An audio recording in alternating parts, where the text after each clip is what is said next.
A finales del pasado mes de enero de este año 2025, anuncié públicamente cuál era mi sueño. Un sueño llamado Revista FIUM, una revista física en papel especializada en la historia de la Fórmula 1. Aquella presentación se llevó a cabo a bombo y platillo, a través de directos, a través de vídeos en todas las plataformas digitales, y se anunció esto que tengo aquí, esto que ya es una realidad, una revista de 148 páginas contando la historia de la escudería Minardi, un equipo que siempre me había fascinado. Aquel día fue uno de los más importantes, por no decir el más importante de mi vida, porque era el primero en donde plantaba la semilla del proyecto.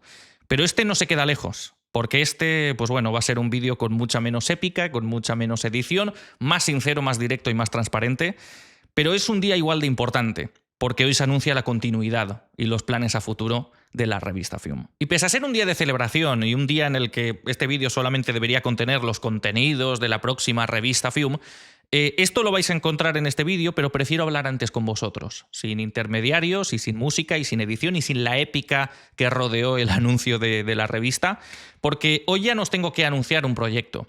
Hoy ese proyecto ya es una realidad y prefiero contaros primero cómo han ido estos meses, por qué se han hecho según qué cosas, contaros las cosas que han salido espectacularmente bien y otras que han salido mal, porque sabíamos que veníamos a este mundo sin experiencia, sin sellos editoriales, sin corporaciones que nos ayudaran. Hemos tenido que aprender todo desde cero y, por tanto, cuando se aprenden estas cosas desde cero, cuando te metes en un mundo sin saber absolutamente nada, pues puedes cometer errores. Y desde luego los hemos cometido. Entonces quiero hablar de las cosas malas y de las cosas buenas antes de anunciaros cómo se va a proseguir con la revista FIUM, porque ya de por sí notaréis que estamos llegando un pelín tarde, que la siguiente revista tenía que llegar en julio y estamos terminando el mes, estamos a día 29. Así que quiero ser honesto y quiero contaros cómo se ha vivido todo desde dentro, porque os había contado desde dentro el proceso de creación y mis sueños y cómo quería lanzar este proyecto. Y también os voy a contar cómo se está gestionando. Aquel día de enero, en donde finalmente, tras una larga espera, pude anunciar públicamente el proyecto de la revista FIUM, efectivamente fue uno de los momentos, por no decir el momento más emocionante de mi vida. Un momento en donde te sientes realizado, donde estás tenso, nervioso, llevaba semanas sufriendo mucho para dormir, sabiendo si había invertido bien o había invertido mal, si era una buena idea, si era una mala idea, si la gente compraría la revista, si no. Y aquel día fue súper emocionante al ver la reacción de la gente. De una gente que pensaba que no estaría interesado en una revista en pleno 2025 y ver que efectivamente fue así. Fue también un alivio de saber que dejé algunos proyectos para centrarme solamente en este y que efectivamente podía tener una vida. Ese proyecto podía existir. Pero he de reconocer que conforme pasó ese día y ese momento tan emocionante, empecé a preocuparme un poco conforme iban pasando los días de crowdfunding, porque nosotros preveíamos que íbamos a vender 750 revistas. Es el número que tenía redondo en mi cabeza, no sé si eran 775, pero por ahí rondaba. Y de ahí que el objetivo del crowdfunding fuesen 15.000 euros, porque no esperábamos vender más. Y prácticamente se multiplicó por 10 ese número, porque finalmente el número de ventas era de 6.639 unidades para 44 países distintos. En ese momento arrancó una lógica preocupación porque vimos que no estábamos preparados para eso, que se nos había ido totalmente de las manos. Que bueno, que todos los males sean esos, ¿no? Que parece que me estoy quejando. Fue absolutamente espectacular y estoy súper agradecido, pero claro, desde el punto de vista de organización fue una locura para bien, pero también una locura para mal, porque no estábamos preparados para atender a tanta gente. Y claro, conforme termina el crowdfunding te tienes que coordinar con todo el mundo para los envíos, los formularios, entregarnos las direcciones de envío, que algunas pues estaban mal, había que solucionarlas, había que organizar envíos para 44 países distintos con la distribuidora, elegir los materiales, enviarlos y hacer el seguimiento de esos pedidos sin código de seguimiento, porque el sistema que nos recomendaron era un envío ordinario que utilizan las publicaciones periódicas, que por tanto es imposible de rastrear hasta que no llega al destino o no llega a la oficina de correos y por tanto te la devuelve. Y claro, en ese momento uno se da cuenta de lo tremendamente complicado que es lidiar con la gestión de 6.639 revistas. Yo, inocente de mí, pensaba que esto sería tan sencillo como lo hace la imprenta imprime la revista, se lo manda a la distribuidora, lo empaqueta, a todo el mundo le llega a su casa en el tiempo correspondido, según la información que te da la empresa transportista, y Santas Pascuas y ya podemos empezar a gestionar las siguientes. Y no es el caso ni por asomo. Rápidamente empezamos a ver que las cosas se nos podían ir de madre conforme se llevaban a cabo las primeras entregas y aparecían muchas revistas totalmente rotas, despedazadas. heridas de muerte por el cartero, metiéndolas a presión en el buzón, gente que la dejaba en el suelo mientras llovía y por tanto se empapaba absolutamente todo, a absolutos destrozos, uno detrás del otro, que nos iban llegando a través del email de contacto. Y claro, ahí nos dimos cuenta de los primeros errores que cometíamos, porque claro, 6.639 revistas. Nos contactó la imprenta y nos dijo, vale, más allá de las 6.639, ¿cuántas más os imprimo para stock o para cubrir incidencias en caso de que haya y tal? Y ahí pequé de rookie, de novato. Y digo en singular y no en plural porque fue decisión mía, porque no tenía ni idea y dije, con 100 más, va que chuta. Y no, desde luego no va que chuta. Eso nos ha creado grandísimos problemas porque, claro, ha habido incidencias de revistas que han llegado dañadas y nos hemos quedado sin stock. Y es como, más allá del reembolso no te puedo ofrecer otra cosa. Revistas que todavía no han llegado a su destino, extraviadas a saber dónde porque no han vuelto a las instalaciones de la distribuidora y no tienes otra para empaquetarla y enviársela. Cubrimos todos los daños que nos iban llegando poco a poco, los daños severos, revistas con agujeros en medio a saber qué destrozos le habían hecho, e iba enviando yo personalmente, manualmente, cogiendo revistas, empaquetando en sobres de cartón, llevándolo a la oficina local de correos de mi pueblo, y así como si nada se nos fue el stock, y a partir de ahí se nos empezaron a complicar las cosas. Luego ya de por sí está el tema del envío, gente que en pleno mes de julio todavía no ha recibido su revista, y estoy seguro de que en esta zona de comentarios habrá alguien que dirá, a mí desafortunadamente no me ha llegado. Nos recomendaron ese servicio de envío de publicaciones periódicas, que evidentemente es el más low cost para publicaciones que cada 3 meses te tiene que estar enviando algo, especialmente con una revista que solo vale 12 euros, con gastos de envío ya incluido. Y claro, por suerte la grandísima mayoría llegó a su destino en las fechas previstas de 2 a 4 días, todas salieron al mismo tiempo de la distribuidora, pero hubo algunas que, a saber, algunas regresaban a las instalaciones de la distribuidora, de otras no hemos vuelto a saber absolutamente nada. Porque claro, si tardan a la hora de repartir, al no ser envío express, al no ser envío urgente, al no ser una carta certificada, pues las oficinas locales de correos lo pueden demorar, si tienen mucha carga de trabajo, pueden tardar a la hora de intentar la entrega, y si no pueden la entrega, también pueden tardar a la hora de la devolución. Entonces, claro, al no tener un código de seguimiento ha sido un caos. Y al final el número total de incidencias, que estuve hablando con otras revistas para ver si esto era normal o no era normal, el número total de incidencias era de un 5%, finalmente se elevó a un 7%. Y estuve consultando y me decían que esto era hasta lo habitual para ellos, en según qué entregas. Pero claro, una publicación ya asentada y con sus más de un trabajador dentro de la empresa y con su todo, puede gestionar con estas cosas. Nosotros, un 7% se ve como un porcentaje bajo, especialmente siendo la primera. Y claro, un 7% de 6.639 revistas son aproximadamente 465. Son 465 personas que se han visto afectadas y que, por supuesto, como deberían hacer, deben mandar mails de contacto preguntando que si dónde están, pasa una semana, todavía no la tengo, vuelve a mandar un email, pide alguna solución y, por tanto, teníamos la bandeja de entrada tabicada para solamente una persona atendiendo al cliente. Y son problemas que siguen solventándose a día de hoy, porque desde hace unas cuantas semanas vamos poco a poco haciendo reembolsos a la gente que se ha visto afectada, ya sea por daños y que no podemos darle otra solución, o por envíos que, a saber,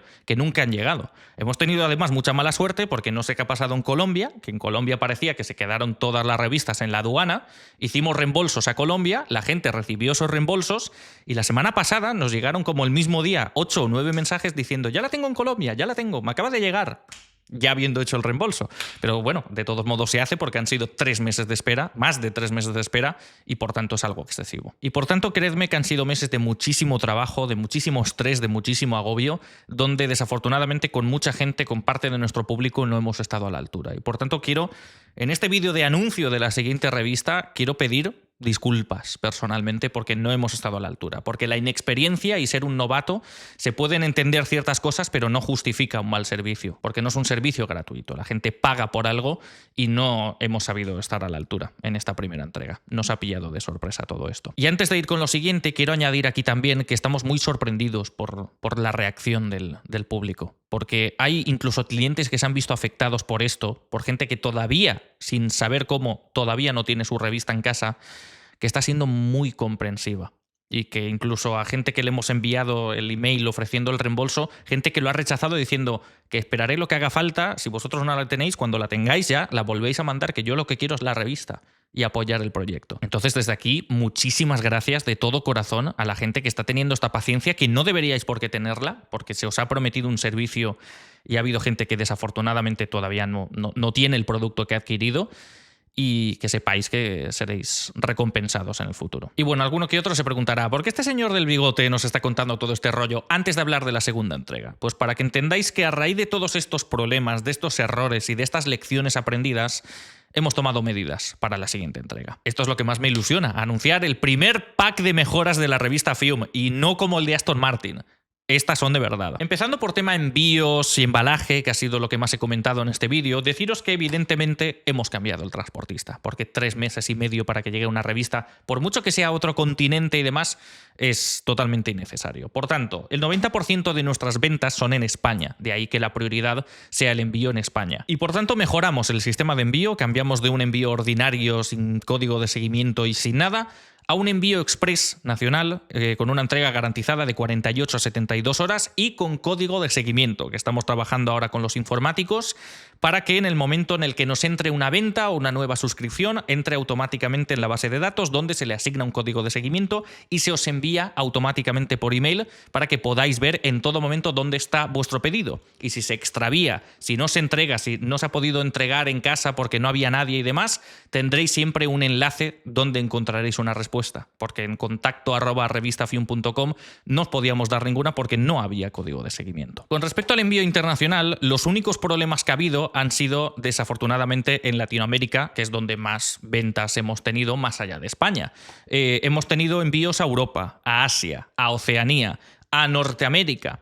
Y con el transportista que hemos trabajado, que es Spring GDS, no ha habido ningún problema así muy notable, a lo mejor alguna revista que ha llegado algo mal, pero de tiempo y de estado generalmente todas bien. Ha sido desafortunadamente en países de Latinoamérica en donde la entrega se ha rezagado un montón, donde la entrega ha podido llegar en mal estado y por tanto ahí es donde vamos a cambiar transportista y vamos a intentar que también tengáis un código de seguimiento que tiene un coste intercontinental espectacular, pero también para que tengáis en todo momento dónde está ese pedido. El envío a otros continentes, a Europa y demás, sí que seguirá con el mismo transportista porque generalmente no hemos recibido incidencias. Con respecto al embalaje, para evitar que la revista se pueda doblar, se pueda romper metiéndola en el buzón, como pasó con la primera, desechamos ya por completo el plástico. Y a partir de ahora, sea un pack estándar, sea un pack premium con láminas, todos nuestros pedidos viajarán a partir de ahora con sobres de cartón rígidos, todos y cada uno de ellos. Con respecto al acabado de la revista, cambiamos y vamos a mejorar tanto el papel de dentro como el papel de fuera. Recibimos mucho feedback positivo sobre el papel que elegimos para la portada, con la textura y todo. Entonces, como os gustó, generalmente a la mayoría, hemos decidido optar por el mismo acabado pero con un mayor gramaje. Pasamos de 250 a 300. Y el papel de dentro también cambia de acabado, era un acabado Epic, pasamos a un acabado offset. Estos son tecnicismos que igual alguno no pilla, pero bueno, ahí tenéis el dato a quien le interesa. Cambiamos el tipo de papel y cambiamos también de gramaje de 70 a 90. Especialmente una de las grandes mejoras y lo que más vais a notar a partir de la siguiente entrega es el diseño. El diseño ya sabéis que por falta de presupuesto, cuando se tuvo que presentar la revista, no daba para un diseñador. Y por tanto, esta revista en su totalidad pillé algunos diseños que marcó de referencia la diseñadora de la imagen gráfica de Fium, pero la maqueté toda yo. 148 páginas de tortura sin tener ni puñetera idea de diseño. Esto cambia. Si quiere ser un producto de coleccionista, tiene que ser profesional en todo, no solamente con las fotografías elegidas, con el acabado de la revista, con los artículos que contiene, con todo. Así que a partir de ahora estamos trabajando con un estudio de diseño español y desde luego yo creo que la siguiente revista en cuanto a diseño os va a dejar alucinados. Si ya os gustó lo que hice yo en la primera, vais a alucinar con la siguiente. También quizá alguno que otro se sorprende con el número de páginas, porque esta primera revista de Fium a priori iba a contener 120 páginas. Y ya os dijimos por aquel entonces que, como agradecimiento al éxito que tuvo el crowdfunding, redactamos más artículos, pedimos más artículos a gente e hicimos 148 páginas finalmente de revista. Para así agradecer a todo el que comprara la revista, sea con pack premium o con pack estándar. Y ahora, en lugar de regresar a esas 120 páginas que habíamos anunciado cuando anunciamos el proyecto, que las revistas tendrá ese número, hemos decidido seguir en esas más de 140 páginas por entrega. Así que vais a tener más contenido del que inicialmente hasta nosotros mismos teníamos previsto. También vais a tener más contenido exclusivo digital dentro de la revista, porque recordaréis que cuando hicimos la primera,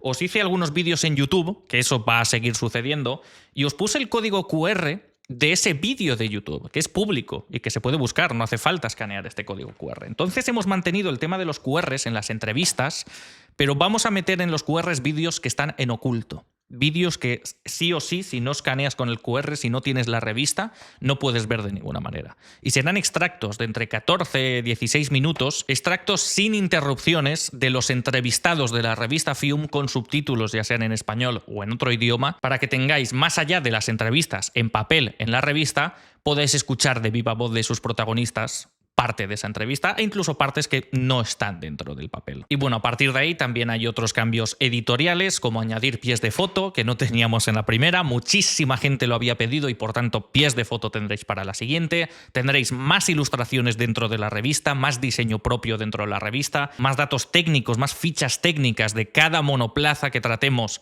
en la revista, estará también incluido. Y muchas cosas más que conoceréis a partir de la siguiente entrega. Y bueno, ahora la pregunta del millón. ¿Y de qué va la siguiente entrega? Pues aquí lo tenéis. El protagonista de la segunda entrega de la revista Fium y la primera del primer año de suscripción es nada más y nada menos que el equipo Benetton Fórmula, los rebeldes del paddock que asaltaron el campeonato en la década de los 90, consiguiendo por sorpresa títulos mundiales de pilotos con Michael Schumacher e incluso un título mundial de constructores, sentando las bases de lo que terminaría siendo el equipo Renault y actualmente equipo Alpine. En esta entrega de la revista Fium repasamos toda la historia de esta estructura e incluso la historia previa a la creación de Benetton, porque antes de que existiese Benetton Fórmula estaba el mítico equipo Toleman, que todos conoceréis por aquella temporada 1984 con Ayrton Senna a los mandos. Os contamos las grandes historias de aquel equipo Toleman, toda la historia del equipo Benetton Fórmula y repasando sobre las figuras más importantes de este equipo, como Michael Schumacher, Flavio Briatore y muchos más, y repasamos por supuesto todo el éxito que también vino después de la constitución del Renault F1 Team a partir de la temporada 2002. Y al igual que en la anterior entrega os incluimos también dos entrevistas íntegras a Luis Pérez Sala y Marc Gené, en esta ocasión no es para menos. Primero presentamos una entrevista exclusiva con Alex Hockridge, el antiguo jefe de equipo de Toleman, para tratar de entender el porqué del éxito de Benetton una vez compró esta estructura. Y posteriormente presentamos otra entrevista exclusiva con Joan Villadelprat, el que fue director deportivo y de operaciones de este equipo Benetton en sus años más álgidos. Para esta entrega también mantenemos prácticamente el mismo plantel de colaboradores, con el añadido de Stefan Ellen, un periodista y escritor alemán que nos narra cómo se vivió desde dentro el fichaje de Michael Schumacher del equipo Jordan al equipo Benetton. A partir de este preciso instante ya podéis comprar esta segunda entrega de la revista Fium a través de nuestra nueva tienda online, que podéis encontrar en el enlace tienda.revistafium.com. En la nueva tienda podéis comprar la revista ya sea individualmente o directamente por medio de las suscripciones anuales a la revista Fium. Y por supuesto podéis elegir entre el pack estándar con solamente la revista o el pack premium, que hemos decidido mantenerlo tras la tremenda acogida que tuvo en el crowdfunding, que por tanto en esta ocasión incorpora dos láminas nuevas diseñadas en torno a los grandes éxitos de Benetton: la primera victoria con Gerhard Berger a los mandos o el primer título mundial de constructores y el segundo título mundial de pilotos de Michael Schumacher. Y como veréis en la nueva tienda, que ya tenéis el enlace en la descripción de este vídeo, podréis observar que el precio ha cambiado. Después del precio especial que pusimos en nuestra primera venta en crowdfunding con la revista a 12 euros y especialmente después de todas estas mejoras que por tanto conllevan un gasto importante, tanto en el material, el embalaje, el envío y absolutamente todo, hemos fijado el precio, y ya no se va a subir más, en 15 euros por entrega. Esos 15 euros, si lo compras desde España, ya te incluye los gastos de envío de servicio express, y a partir de ahí, al igual que en el crowdfunding, pues hay un precio distinto para los envíos en Europa y los envíos a cualquier otro continente. Ese precio ya se va a quedar fijado y hemos presentado conjuntamente a las ventas individuales también los primeros planes de suscripción públicos. Ya había algunos privados para los primeros mecenas, los que habéis comprado la revista lo sabéis, porque en la contraportada pues incluía este pequeño código QR que ahora ya por fin puedo enseñar sin miedo, que os llevaba a una tienda exclusiva solamente para los primeros mecenas con otros precios. Ahora por primera vez lo presentamos al público y quiero agradecer de todo corazón, porque esto es absolutamente descomunal. Me parece increíble que tengamos ya 2.500 suscriptores anuales a la revista Fium. Los primeros mecenas me han dado una sorpresa muy grata y han asegurado la continuidad del proyecto. Todo el primer año de suscripción de la revista Fium está más que cubierto. Entonces, por eso podemos anunciar públicamente los planes de suscripción, porque ya tengamos las ventas que tengamos, las 4 siguientes revistas se van a poder hacer sin ningún tipo de problema y con los mejores acabados. Y por último, lo que queda por repasar son las fechas estimadas de entrega, porque aquí ha habido también un pequeño cambio. Lo hemos dado absolutamente todo para llegar a tiempo a julio, para poder daros la revista en el mes que os habíamos prometido, pero tal y como os avisé en marzo a través de varios vídeos de anuncio y demás, os pedí que quizá necesitaríamos más tiempo para lidiar con todos estos problemas que os había comentado en la primera parte de este vídeo, que nos veíamos sobrepasados y por tanto esto ha alargado bastante el proceso de gestión de la primera entrega, que todavía continúa, y ha retrasado bastante el momento en el que ya estábamos lo suficientemente libres como para decir, vale, ya podemos preparar la siguiente. Y por tanto, solo nos quedan los últimos remates para la revista, pero queda también la impresión y queda también la distribución. Por tanto, en lugar de tener que atrasarla tanto y no poder prometeros una fecha en agosto, porque además agosto es un mes muy complicado de vacaciones y demás, hemos decidido posponer la entrega al mes de septiembre y por tanto cambiar todos los meses de entrega. El planning que teníamos anual para un plan de suscripción era julio, octubre, enero y abril. Y hemos decidido cambiarlo a septiembre, diciembre, marzo y junio. Esto fue incluso una sugerencia de muchísimos suscriptores de la revista que me lo hicieron saber a través de directos exclusivos con los suscriptores, y es una decisión que no es ideal pero que nos vemos obligados a tomar, porque si posponíamos esta revista en septiembre y la siguiente ya venía en octubre, iba a ser un jaleo. Entonces hemos decidido posponerlo a septiembre también. Mirándolo a largo plazo, yo creo que son mejores fechas, porque septiembre la gente ya ha vuelto de las vacaciones de verano, generalmente. En diciembre, las primeras semanas, la gente todavía no está de fiesta navideña, por tanto, no hay tanto problema para los envíos. En marzo, la temporada de Fórmula 1 da comienzo, por tanto, son meses que encajan perfectamente con más publicaciones de Fórmula 1. Y en el mes de junio ya es veranillo, pero la gente todavía no está de vacaciones. Entonces, evitamos meses complicados como julio-agosto, como enero, que las primeras semanas de ese mes también son muy complicadas, con gente todavía de vacaciones o los chavales todavía fuera de día lectivo. Creo que es lo mejor a largo plazo. No es lo que habríamos querido, pero efectivamente ya lo avisamos en marzo y vamos a necesitar más tiempo para esta siguiente entrega. La siguiente sí que no hay absolutamente ningún tipo de problema, porque ahora que las cosas ya están organizadas como toca, después de muchos meses de muy duro trabajo, las siguientes entregas ya están en marcha. Ya estamos hablando con colaboradores, con redactores, ya están todos los temas elegidos, todo el diseño ya está siendo preparado y por tanto ya no va a haber absolutamente ningún tipo de problema de aquí en adelante con respecto a fechas incumplidas por nuestra parte. Y creedme que lo que está ahora mismo sobre el asador es absolutamente descomunal. No es por venderos la moto ni por nada, porque especialmente este canal es de coches. Las siguientes entregas, alguno que otro, yo creo que se va a llevar una sorpresa muy grande. Y esto es todo lo que os tengo que comentar en el día de hoy. Muchísimas gracias a todos los que habéis confiado en la revista Fium, los que seguís confiando en la revista Fium, a los más de 2.500 suscriptores de la revista, que sepáis que aprendemos de nuestros errores, que podemos ser lentos, que podemos tardar, pero que estas cosas van a mejorar, porque esto solo acaba de empezar, y creedme que no os vamos a defraudar. Porque ya nos están saliendo muchas oportunidades, muchas posibles colaboraciones. Ya el mero hecho de estar acreditados en el paddock de la Fórmula 1 a nombre de la revista nos está dando la oportunidad de hacer cosas muy grandes, que es lo que os comentaba el día de la presentación en enero, que creía que todo este proyecto podía sentar las bases de muchos proyectos que puedan salir a raíz de esto, proyectos impensables hasta el momento en España. Y puedo confirmar sin problema que las cosas que se están gestionando desde ya son locuras. Son auténticas locuras. Así que muchísimas gracias por hacerlo posible. De nuevo, disculpas a cualquiera que se haya visto afectado en la primera entrega por problemas, por errores nuestros. Vamos a paliarlos, tardemos el tiempo que tardemos, y de aquí en adelante espero que no tengamos que hablar ni de incidencias ni de errores, sino de quedarnos fascinados. Tanto vosotros como lectores de la revista, como nosotros, que somos los que estamos trabajando para hacerla, pero estamos disfrutando como niños pequeños. Y creedme que lo que se viene, ya de por sí ya hay un gran pack de mejoras para la siguiente, y las siguientes incorporaciones y los siguientes packs de mejoras os van a dejar sin palabras, creo yo. Muchísimas gracias a todos y esto ha sido todo por hoy. Si te gustó el vídeo, pon un me gusta y deja un comentario. Un saludo.